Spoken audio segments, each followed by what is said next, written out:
Bom dia, irmãos e irmãs. Que a paz, a graça do Senhor Jesus Cristo seja com vocês nessa manhã de domingo, dia 14 de junho. Estamos aí no nosso terceiro mês de quarentena, de isolamento social, 90 dias sem estarmos juntos no templo, mas juntos aqui nos espaços virtuais, juntos em oração, nos falando por telefone, tendo informações uns dos outros. Essa semana nós tivemos a notícia triste, aí do irmão Davi e a irmã Edilce, acometidos pelo vírus, o novo coronavírus, portanto, infectados, mas, como o próprio irmão Davi falou, já tratado, já medicado e passando pelo processo de tratamento que é possível diante de uma doença que a medicina não chegou ainda às suas conclusões, como se tratar, como que remédio se usar ou não. Cabe a nós, Igreja de Jesus Cristo, então, orar pelos nossos irmãos, pela nosso irmão, nossa irmã, orarmos por eles, pela vida da igreja, orarmos pelo mundo como um todo, inclusive para que a humanidade tenha sabedoria em lidar com essa situação. Também tivemos a notícia de Felipe, que mais uma vez não ficou tão bem, precisou de alguns cuidados. Então tivemos essas notícias não tão agradáveis no que diz respeito à saúde de alguns irmãos da nossa igreja, da nossa comunidade de fé. Tá certo? Em nosso código dominical de hoje, nós vamos falar sobre a relação da humanidade com a criação. Eu vou daqui a pouco apresentar para vocês aquilo que vamos trabalhar nesses próximos 2-3 domingos na nossa escola dominical. Mas antes eu queria convidar você a orar comigo, para que Deus possa trazer aos irmãos e irmãs não só a cura, mas também o conforto aos seus corações. Gostaria de iniciar a nossa escola intercedendo pela vida dos nossos irmãos, em especial o irmão Davi, a irmã Edilce e o irmão Felipe. Vamos orar?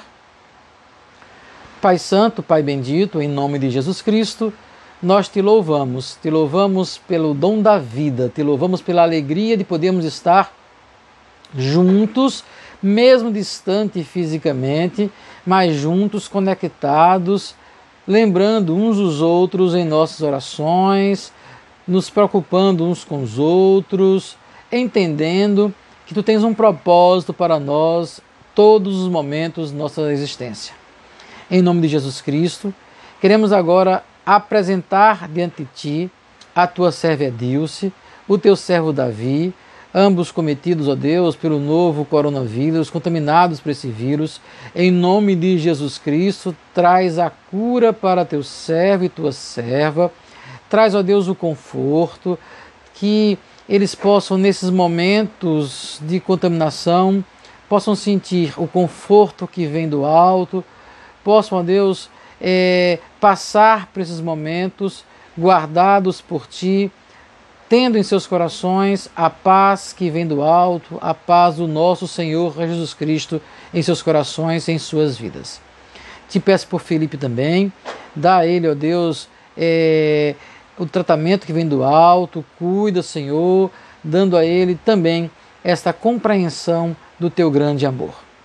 Te louvamos, ó Deus, porque sabemos que tu cuidas, Senhor, tu estás ao nosso lado, tu estás, Senhor, nos confortando, tu estás, ó Deus, nos fortalecendo diante das situações difíceis em que nós vivemos.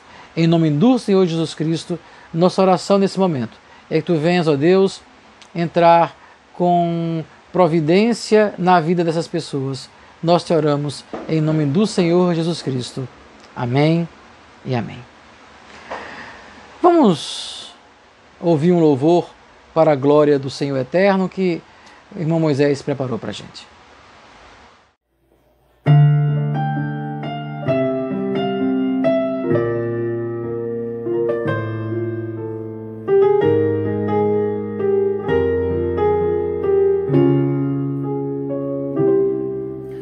Só de ouvir tua voz, sentir teu amor, só de pronunciar o teu nome, os meus erros se vão, minha dor, meu sofrer, pois de paz tu inundas meu ser. Só de ouvir tua voz, sentir teu amor, só de pronunciar o teu nome, os meus medos se vão, minha dor, meu sofrer, pois de paz tu inundas meu ser.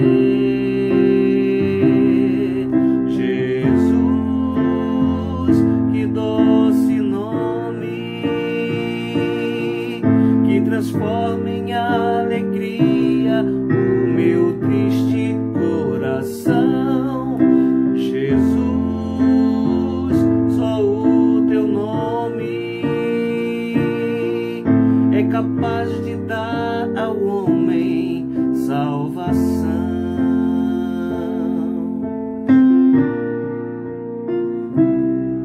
Só de ouvir tua voz, sentir de pronunciar o teu nome, os meus medos se vão, minha dor, meu sofrer, pois de paz tu inundas meu ser. Jesus, que doce nome, que transforma em alegria o meu triste coração. Jesus, só o teu nome é capaz de dar ao homem salvação. Jesus, que doce nome, que transforma em alegria o meu triste coração. Jesus, só o teu nome é capaz de dar ao homem salvação, é capaz de dar ao homem salvação.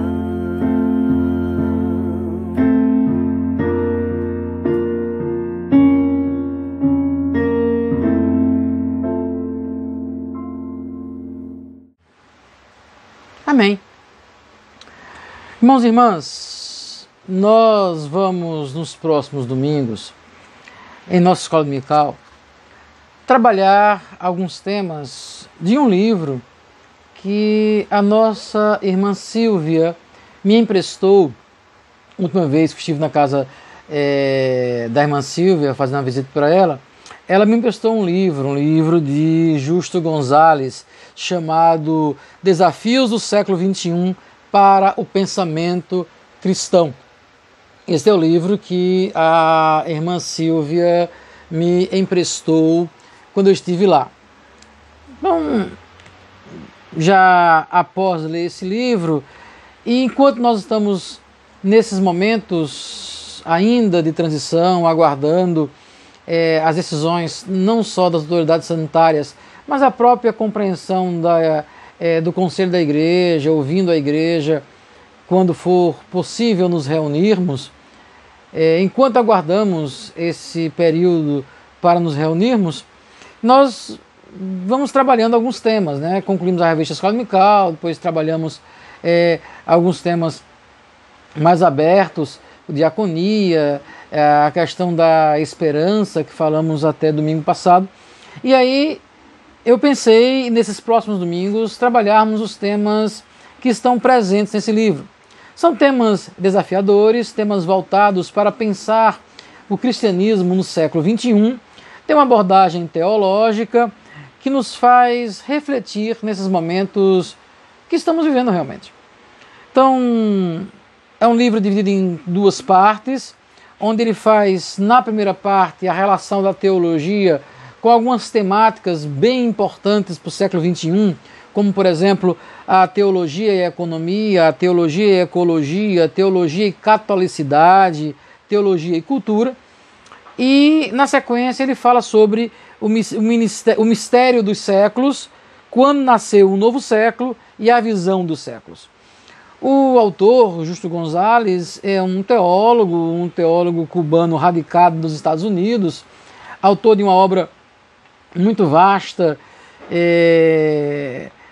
a obra bem conhecida do Justo González é a História da Igreja de González, né? E ele tem toda uma abordagem teológica, sempre pensando a teologia a partir da realidade bíblica, mas com um olhar latino-americano. Então, vamos nos debruçar nos próximos domingos no texto do Justo González. E aí eu vou seguir a ordem dele, nos capítulos em que ele trabalha, procurando apresentar com vocês um capítulo por domingo aqui em nossa escola dominical. É complicado, né? Semana passada, inclusive, Milton e Vandalva sempre ligam, e aí ligaram e disseram, puxa vida, é bom que a gente tenha a escola dominical com os debates. Legal, realmente é bem interessante quando temos a escola dominical com debate. Mas, infelizmente, a nossa realidade não permite os debates. Então vamos fazer o seguinte, vamos guardando as dúvidas para os debates, porque quando acabarmos a nossa pandemia, a gente pode voltar a esses temas e aquilo que ficou, que merece um debate, podemos retomar. Então, o primeiro capítulo que González nos apresenta é a relação da teologia com a ecologia.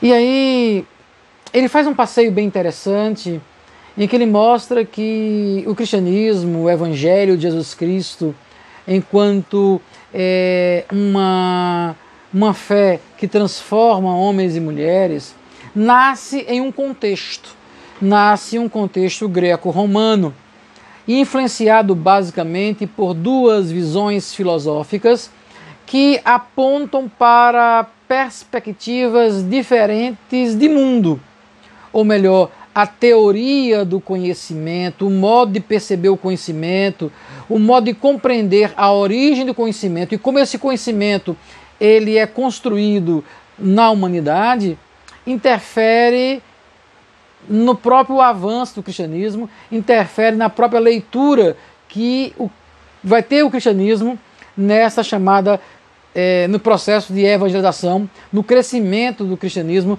principalmente na chamada sociedade ocidental, nesse lado de cá do mundo ocidental. Então, ele vai nos apresentar, logo nas primeiras páginas do primeiro capítulo, essas duas visões. Uma visão platônica e uma visão aristotélica. Onde, na visão platônica, nós conhecemos a partir da ideia das coisas que temos.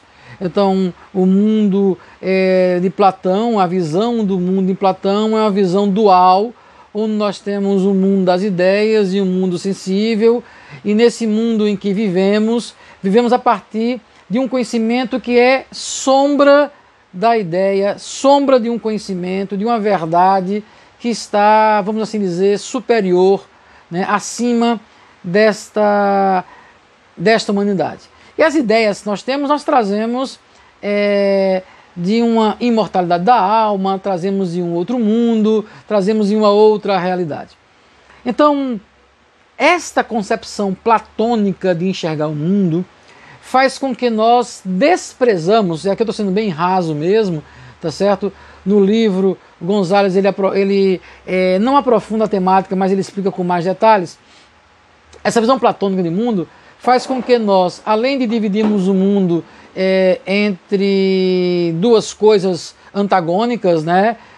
O bem e o mal, o quente e frio, né? Essa visão do mundo dual, nós interpretamos o mundo a partir da visão platônica de que o que está ligado ao mundo da sombra, à realidade, ao que vivemos, à perspectiva sensitiva do mundo dos sentidos, ela é inferior ao mundo das ideias.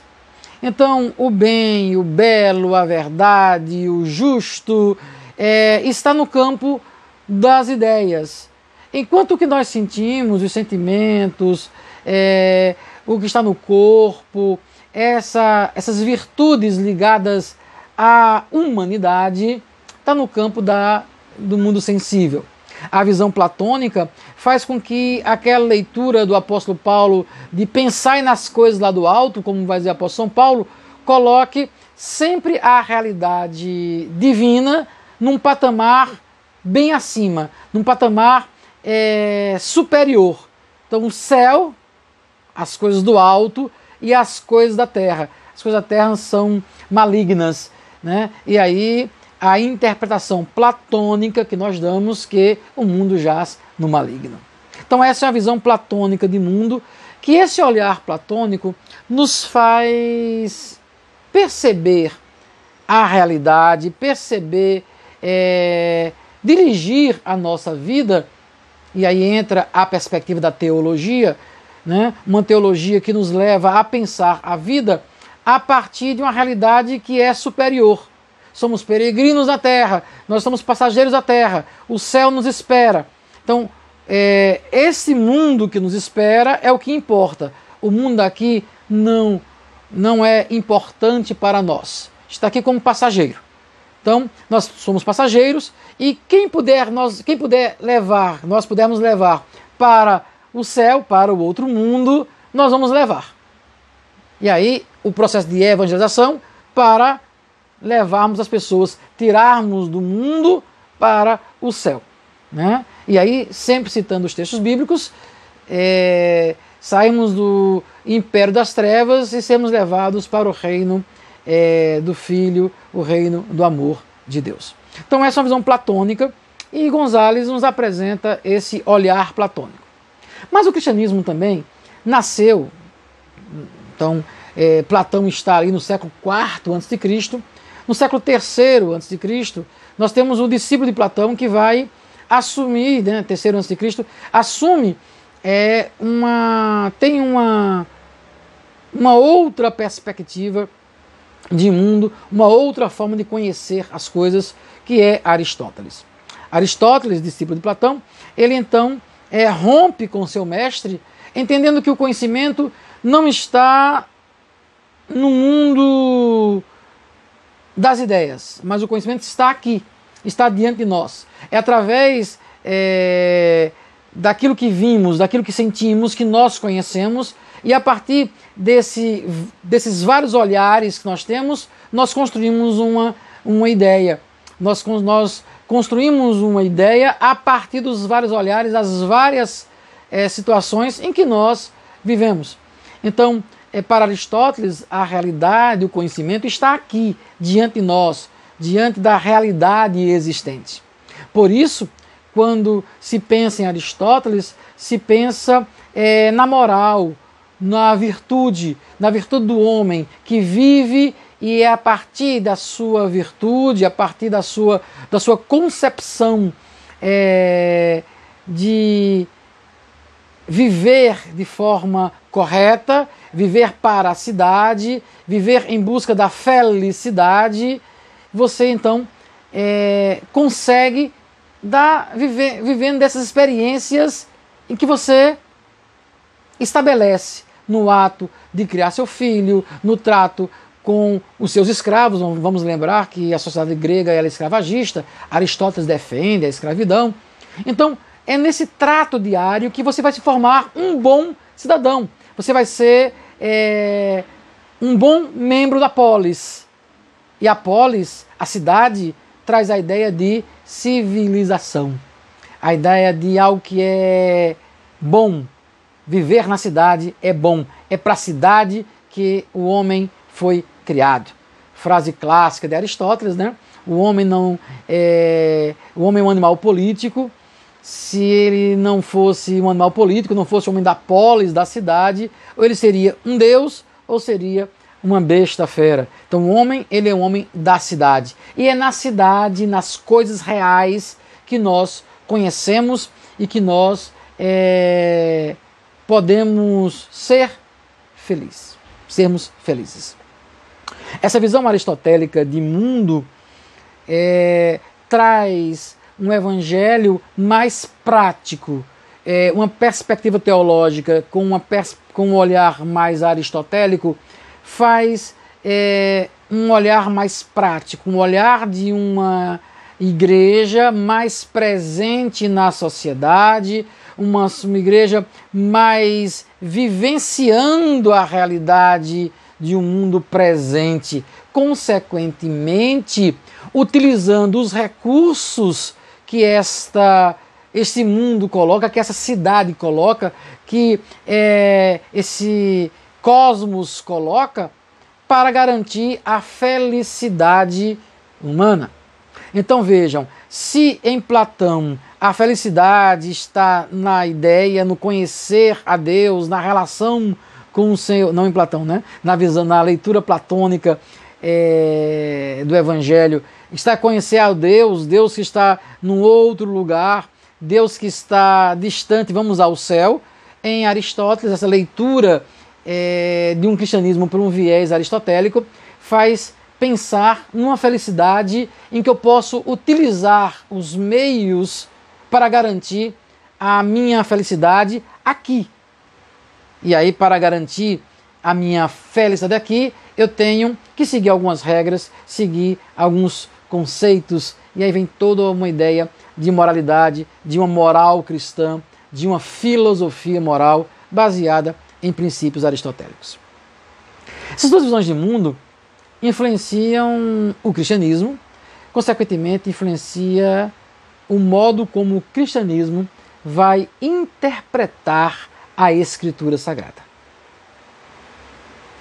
E quando nós falamos de teologia e ecologia, este olhar tanto platônico quanto um olhar aristotélico vai fazer com que nós, enquanto igreja cristã, tenhamos uma visão do tratar o mundo, tratar o meio ambiente de forma diferenciada.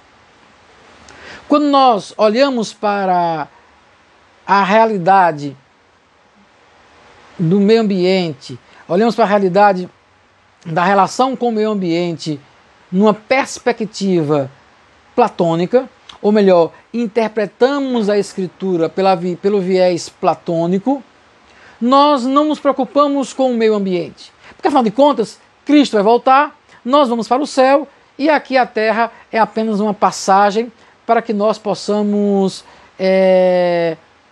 levar o Evangelho para mais pessoas. Então, a igreja, nesse viés platônico, de leitura platônica, que nasce a igreja no primeiro século, não tem uma preocupação com o ambiente, com o meio ambiente. Afinal de contas, Deus, que é o Criador de tudo, vai nos levar para um novo céu e uma nova terra.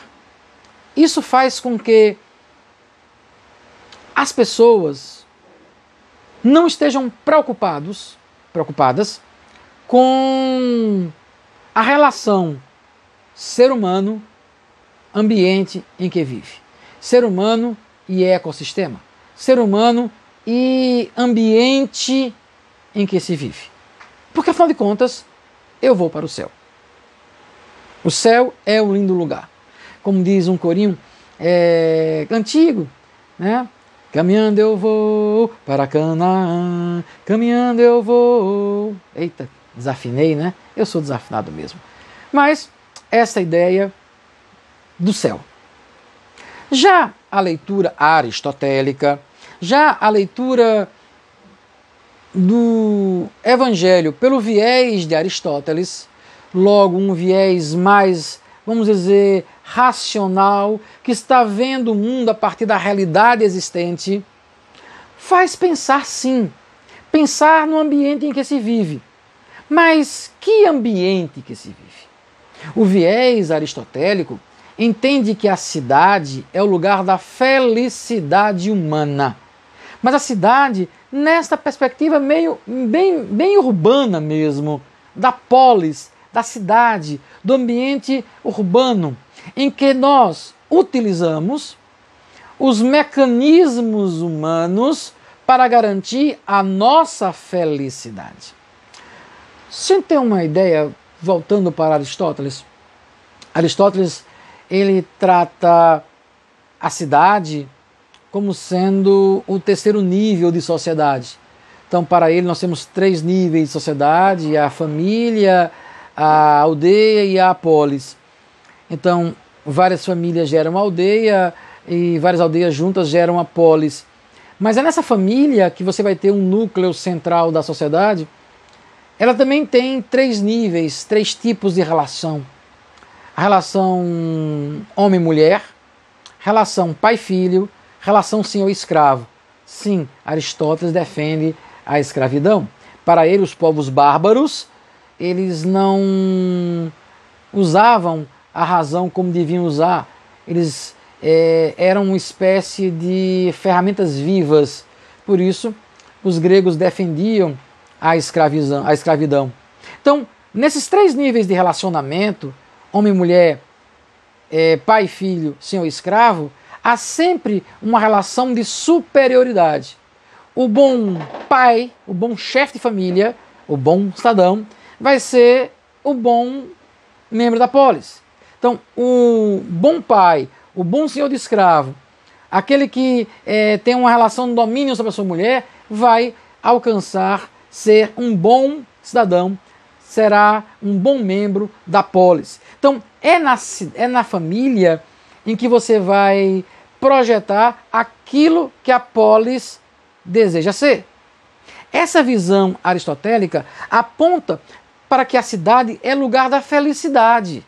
Então, eu posso utilizar os meios que eu tenho, eu posso utilizar as ferramentas que eu tenho disponíveis para garantir o meu sucesso, ser bem sucedido. Essa visão chega à igreja numa leitura cristianizada de Aristóteles e coloca que a aplicação de uma moral cristã, de um modo de viver a partir de uma perspectiva, de uma leitura de sociedade pelo viés do cristianismo, vai fazer o bom cidadão, o bom membro da polis.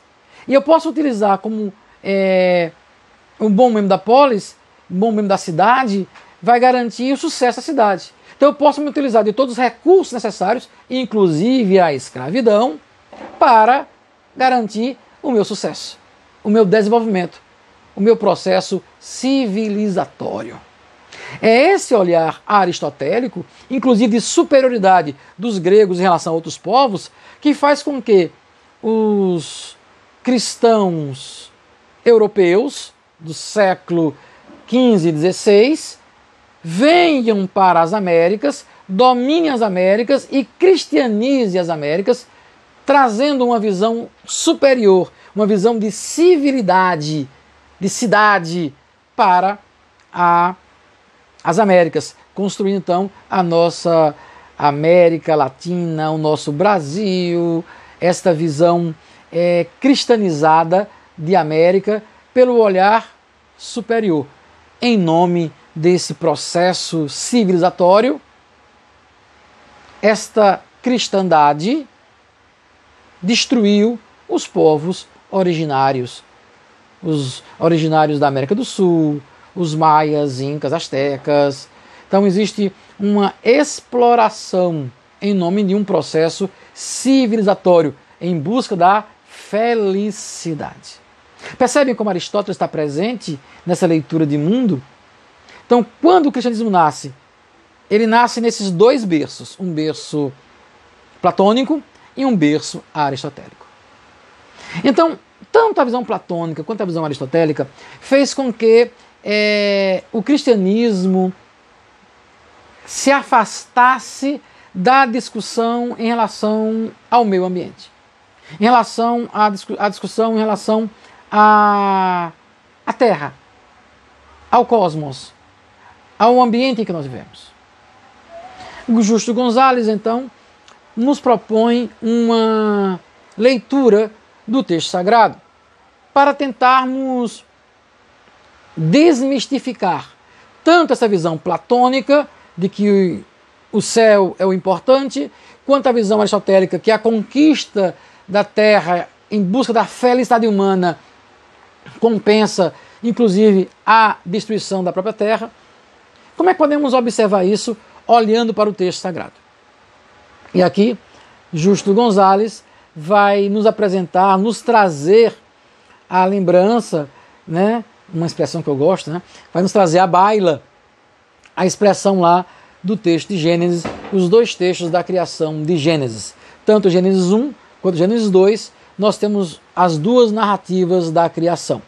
A primeira narrativa, que nos afirma que Deus criou o homem, façamos o homem à nossa imagem e semelhança, homem e mulher os criou, diz o texto de Gênesis, capítulo 1. Esta é a primeira narrativa da criação. E aí nós encontramos em Gênesis 1, versículos 26 e 28, nos diz assim: E disse Deus, façamos o homem à nossa imagem, conforme nossa semelhança. Domine ele sobre os peixes do mar, sobre as aves dos céus, sobre o gado, sobre os animais selvagens e sobre todo animal rastejante que se arraste sobre a terra. E Deus criou o homem à sua imagem, a imagem de Deus o criou, homem e mulher os criou. Então Deus os abençoou e lhes disse: frutificai e multiplicai-vos, enchei a terra e sujeitai-a. Dominai sobre os peixes do mar, sobre as aves dos céus, sobre todos os animais que rastejam sobre a terra. Nesta primeira narrativa, nós encontramos que Deus dá ao homem e à mulher, porque são criados na primeira narrativa juntos, façamos o homem à nossa imagem e semelhança, homem e mulher os criou. Então Deus dá a homem e mulher o senhorio da terra, o poderio da terra. Isso poderia justificar a dominação do homem sobre todos os animais e a exploração do homem sobre todos os animais. Mas entendam, e aí é o que o Gonzalez nos chama a atenção, é que Deus os cria, mas Deus faz a sua imagem e semelhança. E ser a imagem e semelhança de Deus, já vimos isso aqui outras vezes na escola dominical, nos cultos à noite, é ser cuidadoso, porque Deus é o Deus que cuida. Deus é o Deus que está pronto a dar seu Filho em resgate da humanidade. Então, o senhorio não é o senhorio da dominação, mas é o senhorio do cuidado. O senhorio de sujeitar a terra, encher a terra, sujeitar a terra, dominar sobre os peixes do mar, dominar sobre as aves dos céus, sobre os animais que rastejam sobre a terra, esse domínio está diretamente ligado ao outro ato da criação, que é façamos o homem à nossa imagem e semelhança. Então é o Deus Trino, que cria homem e mulher para cuidar. Percebam que o ato de Deus fazer esse ser humano, homem e mulher, a sua imagem e criação, e dar a este homem e mulher o cuidado da terra, sujeita a terra, cuida da terra. Então, a própria criação coloca o ser humano em contato direto com a outra criação de Deus. E é essa narrativa que diz que Deus, tudo que criava, via que era bom. Então, essa natureza boa, criada por Deus, é dada ao homem para cuidar. Da mesma forma que Deus é Senhor, mas é Senhor que cuidou durante todo o Antigo Testamento do povo, da humanidade, cuidou de Israel, trouxe Jesus Cristo, seu único Filho, para dar a vida por esta humanidade. Então é o Deus que cuida, um Deus que está zelando, sempre presente. Né? Ele diz lá em Isaías, eu não me distancio de vocês, né? O que faz separação entre eu e vocês é o pecado de vocês. Deus não está de ouvido tapado que não possa ouvir, Deus não está de braço encolhido que não possa atender, né? Mas somos nós que fazemos separação entre nós, nossos pecados fazem separação entre nós e Deus. Então, Deus sempre esteve presente, cuidando, preservando. Cuidar da terra. Então, diferente da visão platônica de que vamos para o céu, esqueça a terra, ou diferente da visão aristotélica, vamos ser felizes nessa terra, então vamos explorar a terra para garantir a felicidade do homem, o ato da criação nos diz, cuide da terra. Essa é a primeira observação. Na segunda narrativa da criação, também apresentada para a gente por Gonzalez, nós vamos encontrar o outro ato da criação, quando Deus cria um homem, né? E aí depois traz os animais do campo que Deus criou para que o homem possa dar nome, e nenhum deles é encontrado, até que Deus faz o homem cair sob um pesado sono, e nesse sono pesado, o Senhor então cria a mulher, aquela que é tirada dos ossos do próprio homem, e Deus vai dizer, está aí, né, a sua companheira, que lhe será idônea, essa mulher que estará ao seu lado. Mas é interessante que antes dessa criação, antes de Deus criar a mulher na segunda narrativa da criação, nós encontramos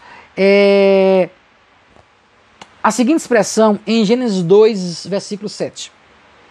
E o Senhor Deus formou o homem do pó da terra e soprou-lhe na narina o fôlego da vida. Aqui nós temos uma coisa interessante que nos coloca na ligação direta com o restante da terra, o restante do ecossistema, o restante da natureza. Deus forma o homem do pó da terra. É como se Deus estivesse literalmente construindo esse homem a partir moldando o homem com as suas próprias mãos, moldando o homem com a própria dando jeito ao homem com as suas mãos desse pó da terra. O Gonzalez faz uma citação de um pai da igreja, Irineu, diz que Irineu de Lyon, um dos mais antigos escritores cristãos, aqui é uma citação de Gonzalez. Irineu de Lyon, um dos mais antigos escritores cristãos, disse que Deus formou o homem do pó com suas duas mãos, o Verbo e o Espírito Santo. O que Irineu está dizendo é que há uma urgência na relação de Deus com o ser humano e com o pó do qual somos feitos. Então, literalmente, nós somos frutos dessa obra das mãos do Criador. Então, ser pó da terra, ser criado pó da terra, nos coloca em nossa natureza, nos coloca, para usar a expressão dos filósofos gregos, né, em nossa physis, nos coloca em nossa própria natureza a terra, os elementos da própria terra. E Deus sopra o fôlego da vida. A vida do Senhor brota a partir da própria essência da natureza. E interessante que não é só o homem que é feito da terra. Se nós lermos Gênesis 2, versículo 19, preste atenção, Gênesis 2, 19. E o Senhor formou da terra todos os animais do campo e todas as aves do céu e os trouxe ao homem para ver como lhe chamaria. Opa! Quer dizer que os outros animais também foram formados da terra? Sim. Por isso, de uma forma tão poética, São Francisco de Assis chamava irmão lobo, irmão sol, irmão lua, a ideia de que somos irmãos na natureza, porque os animais também foram formados da terra. E aí tem uma coisa interessante. Deus dá ao homem para colocar nomes aos animais, sujeitando esses animais, então a relação do cuidado desses animais, mas ninguém ele encontra que seja igual a ele, que esteja à frente dele, que reflita de fato quem ele é. Então, é preciso que do próprio homem, da própria humanidade, o outro seja criado. E a mulher surge não como um ser à parte, mas um ser da mesma essência, um ser no mesmo lugar. A mulher, então, é criada para ser igual, ser reflexo, para refletir, estarem juntos, estar lado a lado, caminhando no processo de cuidar da terra. Gênesis 2 não é oposto a Gênesis 1. Gênesis 2, nós encontramos da terra, Deus criando homem e mulher, dando a esse homem e mulher a possibilidade de cuidar da terra. Mas o próprio Deus estabelece certos limites, porque o limite é importante para que nós possamos saber que não podemos usar em demasia, usar para acabar com o que nós temos. E a árvore do conhecimento do bem e do mal, no meio do jardim, aquela qual não poderíamos comer do fruto, ela aparece como um elemento limitador.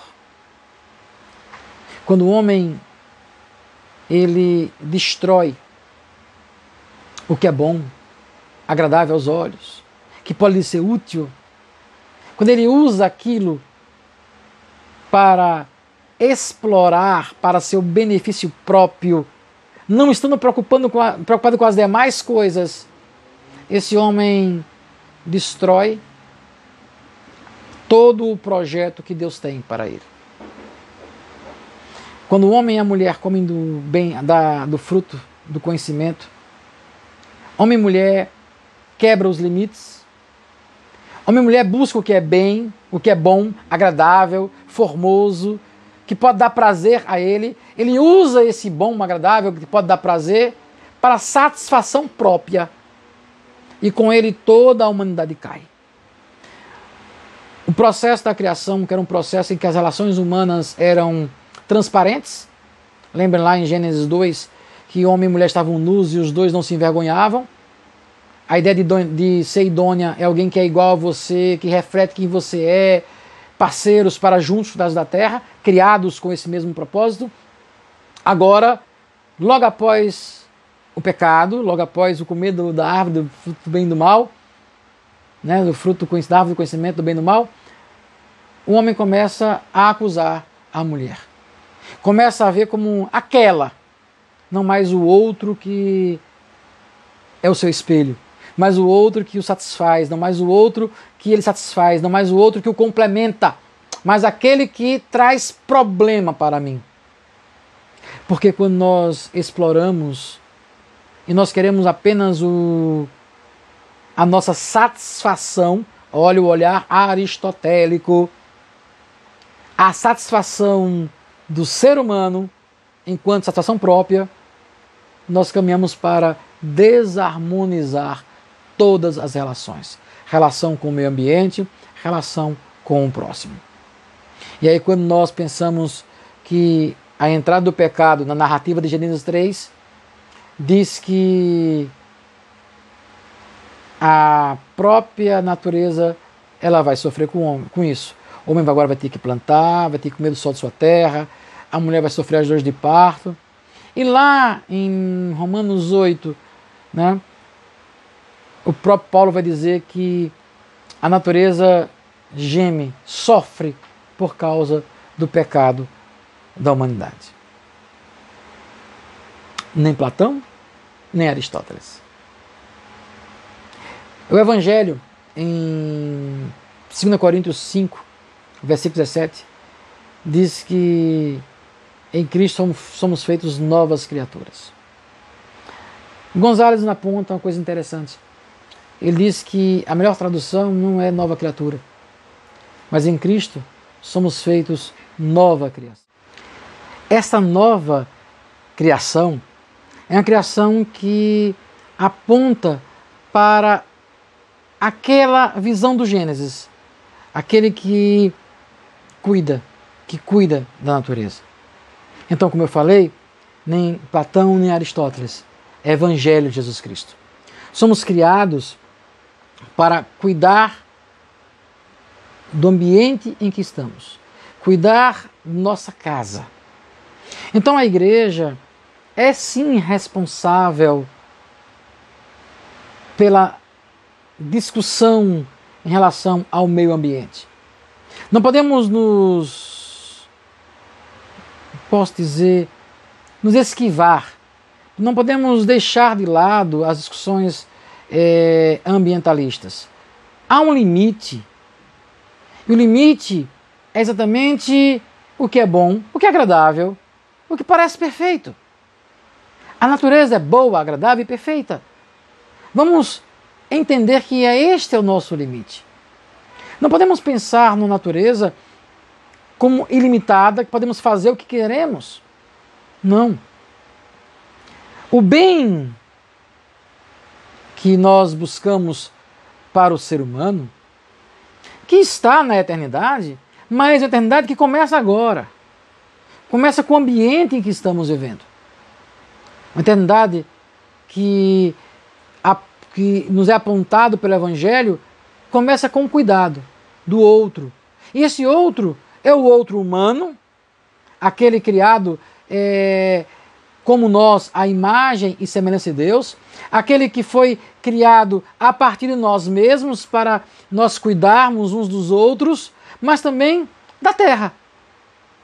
Porque essa terra, esses animais que Deus colocou para que nós pudéssemos dominar, foram também feitos do pó da terra. Também foram feitos dessa mesma essência do ponto de vista material. Então nós somos chamados a cuidar da nossa natureza. Teologia não é só falar dos mistérios de Deus, é falar dos mistérios da vida. E pensar no meio ambiente é pensarmos como Deus quer que nós cuidemos deste ambiente. No próximo domingo, eu volto a falar com vocês sobre a teologia numa outra relação.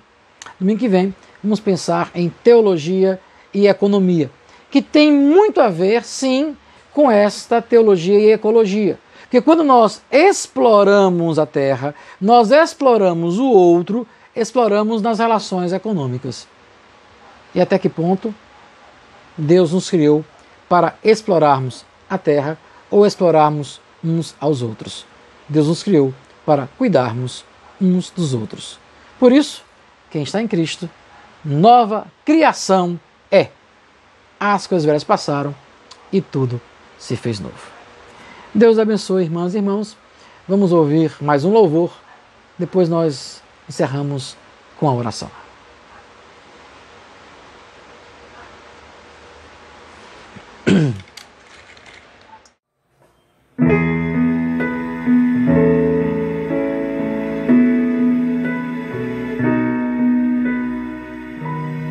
Nosso Deus é soberano, Ele reina antes da fundação do mundo. Nosso Deus é soberano, Ele reina antes da fundação do mundo. A terra era sem forma e vazia, e o Espírito do nosso Deus se movia sobre a face das águas. Foi Ele quem criou o céu dos céus e fez separação das águas da terra seca. Foi Ele quem criou os luminares, criou a natureza, formou o homem. Glória a Deus por suas maravilhas, pela sua grandeza. Glória a Deus, glória a Deus por suas maravilhas, pela sua grandeza. Glória a Deus.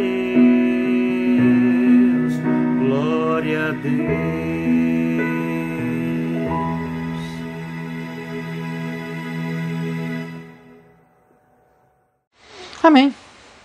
Vamos orar ao nosso Deus? Senhor Deus, nós te louvamos porque tens nos chamado para sermos homens e mulheres, cuidadores uns dos outros, cuidadores da natureza. Que a tua paz, teu amor, possa nos ajudar a compreender essa relação com o meio ambiente. Nos faz, como igreja, a vivermos realmente essa ação de cuidadores da natureza, cuidadores uns dos outros. Pedimos, ó Deus, saúde e paz ao teu povo. Em nome de Jesus, nós te oramos. Amém. Irmãos, irmãs, nosso culto à noite, hoje, 18 horas. Domingo passado teve o culto do presbitério com a Santa Ceia, foi muito legal. E hoje nós voltamos com o nosso culto, o culto da nossa igreja, com a participação dos membros da nossa igreja. Voltamos então à noite, tá certo? 18 horas.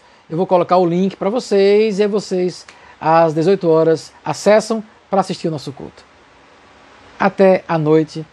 Fiquemos com Deus. Tenhamos um bom domingo.